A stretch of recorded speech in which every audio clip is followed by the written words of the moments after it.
어쩌다가 한번 대학병원 응급실에 한번 가보십시오. 아마 가보신 적 있으실 겁니다. 응급실은요, 난리 북새통입니다. 교통사고 환자가 오고, 애가 아파서 오고, 복통이 생겨서 오고, 높은 데서 떨어져서 오고, 이런저런 사고를 당한 사람들이 응급실에 가득합니다. 비명소리가 들리고요, 울음소리가 들리고, 의사 부르는 소리에, 앰뷸런스 소리에 정신이 없습니다. 질문 하나 드리겠습니다. 여러분, 의사는 살려달라고 소리치는 사람과 교통사고를 당했음에도 조용히 말없이 있는 사람 중에서 누구를 먼저 치료할까요? 예, 그렇지요. 그렇게 생각하실 거예요. 소리치는 사람부터 고칠 거라고 생각하시죠? 아닙니다. 의사는요, 죽겠다고 소리치는 사람보다 말없이 누워있는 사람을 먼저 치료합니다. 왜 그럴까요? 아파서 죽겠다는 사람은요, 지금 살아 있어요. 아픈 것을 알고 있어요. 아파서 죽겠다고 하는 사람은요, 자기가 아픈 것을 알기 때문에 그는 죽지 않아요. 살 수 있어요. 그런데 교통사고를 당해서 분명히 중상을 입었는데도 가만히 있는 사람은 자기가 얼마나 아픈지 몰라요. 피가 얼마나 나는지 몰라요. 그래서 위중하다고 합니다. 그런 사람에게 먼저 의료진이 달려가서 치료를 하는 것입니다. 예, 그렇습니다. 그래서 의료진은 시끄러운 사람보다 조용한 환자를 먼저 치료합니다. 응급실에서는 조용한 것보다 시끄러운 것이 은혜입니다. 왜냐하면 살 수 있기 때문입니다. 간암, 췌장암이 무서운 것은 3기가 지나고 4기가 다 되도록 아프지를 않거든요. 그러니까 놔두는 거예요. 암을 키웁니다. 그래서 나중에 몸이 너무나 이상해서 갔더니 3기를 지나 4기가 된 사람들이 많습니다.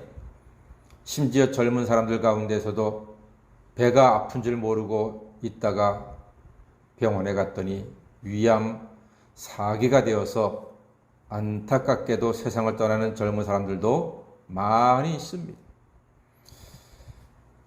아픔을 아는 것이 은혜입니다. 영혼도, 육신도, 마음도 아픔을 알고 있으면 감사하십시오. 하나님 나 아파요. 하나님 나 힘들어요. 하나님 나 괴로워요. 하는 사람은요, 은혜예요. 자기가 아픈 걸 알면은 살 수 있기 때문에, 지금 살아 있기 때문에 하나님께서 치유의 손길로 회복시켜 주시고 의사를 통해서 약을 통해서 하나님께서 고쳐 주십니다. 아픈 걸 아는 것이 은혜입니다. 그래서 어떤 병이라도 요즘은 의술이 좋아서요, 초기에 발견하면 거의 대부분 치료가 됩니다. 미리미리 예방을 하고 건강검진을 하고 그 덕분에 요새는 100세 시대라고 합니다. 옛날 같으면은요, 60 넘기가 힘들었어요. 언제 병을 미리 진단을 합니까? 약을 제대로 먹습니까? 치료 제대로 못 받으니까 병을 키워서 일찍 세상을 떠나셨는데 요즘은 미리 진단을 하고 웬만큼 아파도 의료진이 좋으니까 다 치료가 되는 거예요. 그러니까 아픔을 미리 알아서 치료받으면 다 낫습니다. 오늘 성경의 욥은요, 사탄의 시험으로 아픕니다. 욥이 아파요. 아파도 너무 아파요. 와이프가 하나님을 욕하고 죽어라. 여보 당신 그렇게 아프고 괴로워하느니 하나님을 욕하고 칵 죽으시오 라고 말할 정도로 욥이 아팠어요. 괴로웠습니다. 그러나 욥은 놀라운 믿음으로 육신의 고난을 이겨냅니다. 앞에 2장 10절에서는 입술로 범죄치 않았습니다. 와이프가 하나님 욕하고 죽으라니까 그렇게 아픈데 어떻게 살아? 그래도 욥은 하나님을 저주하지 않았습니다. 입술로 범죄치 않았습니다. 자기의 아픈 것을 알고 있는 욥입니다. 너무나 고통스러웠습니다. 그렇지 않겠습니까? 그 많은 엄청난 소유물 다 잃어버렸습니다. 눈에 넣어도 아프지 않을 사랑하는 자녀들을 다 10명을 잃어버렸습니다. 그리고 자기 몸의 건강이 악화될 대로 악화가 되어서 기왓장으로 긁을 정도로 너무나 괴로워서 견딜 수 없는 육신의 질병도 얻었습니다. 다 잃었습니다. 이것은 사람이 감당하기 어렵습니다. 우리는 물질만 잃어도 괴롭고 자식이 아프기만 해도 괴롭고 내 몸이 아프면 두렵고 떨리는데 세상에 욥은 이 세 가지를 다 당하고 있습니다. 물질을 남김없이 싸그리 잃어버렸지요. 자식이 다 아픈 게 아니라 세상을 떠났지요. 자기 몸은 너무나 괴로워서 와이프가 하나님 욕하고 죽으라니까 할 정도로 아팠습니다. 힘들었습니다. 욥이 너무 아파서 오늘 대학병원 응급실에서 소리칩니다. 1절 보니까 얼마나 아픈지요. 욥이 입을 열어 자기의 생리를 저주했다고 했습니다. 자기의 생리를 저주했어요. 하나님을 저주했다고요? 자기 생리를 저주했다고 했어요. 그 아픈 중에도 하나님을 저주하지 않아요. 입으로 범죄치 않습니다.